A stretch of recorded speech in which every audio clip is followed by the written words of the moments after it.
माननीय अध्यक्ष जी, आज हमारे मंत्री जी द्वारा जो है सरोगेसी रेगुलेशन का बिल लाया गया है। इसके समर्थन में मैं खड़ी हूँ। महोदय, मैं आभारी हूँ अपने माननीय प्रधानमंत्री मोदी जी के प्रति, जिन्होंने महिलाओं के उत्थान के लिए बराबर ध्यान रखा है। आज हमारे माननीय मंत्री जी ने जो बिल लाया है उसके समर्थन में करना चाहती हूँ। पिछले कुछ वर्षों में भारत विभिन्न देशों के दंपतियों के लिए सरोगेसी का केंद्र के रूप में उभरा है। समय समय पर अनैतिक व्यवहार, सरोगेट माओं के शोषण, सरोगेसी के माध्यम से जन्म लेने वाली संतानों के परित्याग और आयात की घटनाएं प्रकाश में आई हैं। पिछले कुछ वर्षों में भारत के व्यापारिक सरोगेसी की व्यापक भर्त्सना हुई है, जिसकी जानकारी विभिन्न प्रिंट और माध्यम से हुई है।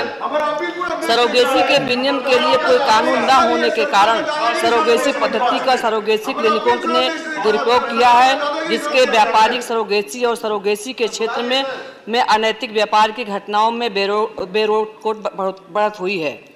महोदय, हमारा शास्त्र भी कहता है कि हमको पितृ ऋण से उऋण होने के लिए संतान की आवश्यकता पड़ती है। हमारी वंश परंपरा चलती रहे, इसके लिए भी हमको संतान की आवश्यकता पड़ती है।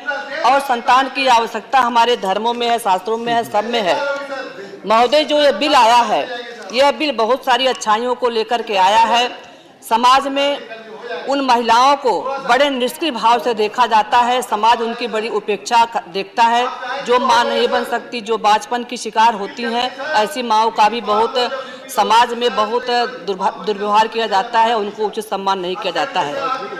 और ये जो सरोगेसी का रेगुलेशन बिल आया है माननीय, ये कमर्शियल सरोगेसी को प्रतिबंधित करना और निस्वार्थ सरोगेसी को अनुमति देना। मेरा कहने का तात्पर्य यह है कि बहुत से ऐसे लोग हैं जो चाहते हैं कि वो इसको एक बिजनेस बना लें और इस माध्यम से बच्चा पैदा करके वो बिजनेस कमा करके पैसा कमाए। और लेकिन सरकार की जो मंशा है, सरकार की मंशा है कि इसको परोपकार की भावना से इस सरोगेसी को बच्चे को पैदा किया जाए। और इसके लिए मतलब उनको अनुमति है, सरोगेसी के लिए उनको अनुमति है जो भारतीय नागरिक हों, जो बच्चा न पैदा कर सकती हों, जिनको गंभीर दिक्कतें हों, बीमारियों के नाते जिनका गर्भाशय निकाल दिया गया हो, अथवा फाइब्राइड होने के नाते वो बच्चा पैदा न कर सकते हों, और जिनकी शादी के 5 वर्ष हो चुके हों, और जिनकी उम्र 23 से 27 वर्ष की उम्र हो, 23 से 35 वर्ष की उम्र हो, ऐसी माँ सरोगेसी माँ की बच्चा ले सकती हैं। और जो सरोगेसी माँ बन सकती है उसके लिए भी बहुत तगड़ा नियम है, कानून है। ऐसा नहीं कि 9 महीना उसने पेट में अपने उस बच्चे को रखा और जब बच्चे को देने की बारी आई तो वह कह दे कि मैं नहीं दूंगी, मुझे मोह हो गया है, मैं इसको नहीं दूंगी। और बाद में देने के बाद जो ऑब्जेक्शन कर दे कि इसकी संपत्ति में मेरा अधिकार है, ऐसी गिरावट ना आए, ऐसी कमजोरियां न आए, ऐसी दिक्कतें ना आए, इसको लेकर के हमारा ये कानून बनाया गया है। और इस कानून में सख्त से सख्त सजा है। जो व्यक्ति इसका पालन नहीं करता है उसको 10 लाख रुपए तक का जुर्माना और 10 वर्ष तक की सजा का भी प्राविधान है। और मैं आपको ये भी कहना चाहूँगी कि जो सरोगेसी माँ की बनना चाहती है उसकी उम्र 23 से 50 वर्ष और पुरुष की उम्र 26 से 55 वर्ष की उम्र होनी चाहिए और निकट का रिश्तेदार होना चाहिए और उसमें कभी परित्याग न कर सके, उसको समस्त अधिकार प्राप्त हो, ऐसा कुछ हमारे नियम में लाया गया है। महोदय, मैं आपके माध्यम से ये भी कहना चाहती हूँ कि जो सरोगेसी और राज्य स्तर पर सरोगेसी बोर्डों का गठन करना, सरोगेसी की इच्छा रखने वाले ऐसे भारतीय विवाहित दंपत्ति जो परोपकार की भावना से सरोगेसी करना चाहते हैं उनको देना। सरोगेसी की इच्छा रखने वाले दंपत्ति किसे कम से कम 5 वर्ष के कानूनी रूप से विवाहित होने चाहिए। सरोगेसी या सरोगेसी प्रक्रियाओं को करने के लिए भारतीय नागरिक होना चाहिए। यह भी उपबंध करता है कि इच्छुक दंपत्ति सरोगेसी के माध्यम से पैदा हुए संतान को किसी भी स्थिति में परित्याग नहीं करेंगे। सरोगेसी के माध्यम से पैदा हुए संतान को वह अधिकार और विशेषाधिकार प्राप्त होंगे जो जैविक संतान से उपलब्ध हैं। सरोगेट मां सरोगेसी की इच्छा रखने वाले दंपति के निकट संबंधी होने चाहिए वह महिला पहले से विवाहित होनी चाहिए, जिसकी अपनी संतान हो और उसकी उम्र 25 से 35 वर्ष की होनी चाहिए। और सबसे बड़ा यह है कि वह एक बार ही सरोगेसी मां बन सकती है, दोबारा सरोगेसी मां बनने का उसको अधिकार नहीं है।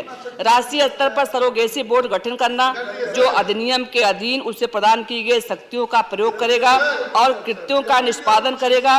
राज्य और संघ राज्य क्षेत्र स्तर पर सरोगेसी बोर्डों के गठन का प्रस्ताव है, जो संबंधित राज्यों और संघ राज्य क्षेत्रों के समान कृत्यों का निष्पादन करेंगे।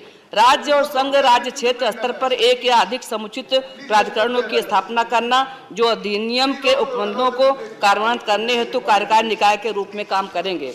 महोदय, मैं इस बिल को इसलिए मैं इसकी प्रशंसा करना चाहती हूँ। इस बिल के आ जाने से महिलाओं की बहुत सारी समस्याओं का निदान हो सकता है और ऐसी महिला जो इस काम को करती है, जो सरोगेसी मां बनना चाहती है, ऐसी बहनों को बढ़ावा देना चाहिए।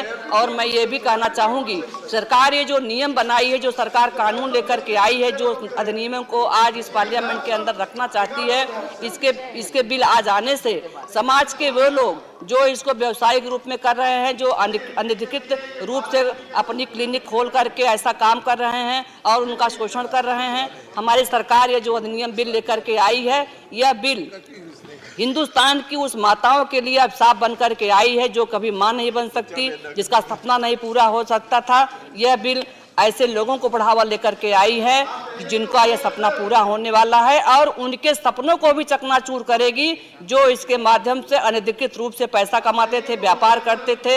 ऐसे लोगों के ऊपर भी सरकार चिन्हित करेगी और जो सजा का प्रावधान है 10 लाख तक का जुर्माना और 10 वर्ष की सजा, मेरा माननीय आपसे अपील है इससे भी कड़ी कोई और सजा बनानी चाहिए कि जो अगर इसका दुरुपयोग करता है तो उसको दंडात्मक कार्रवाई देनी चाहिए।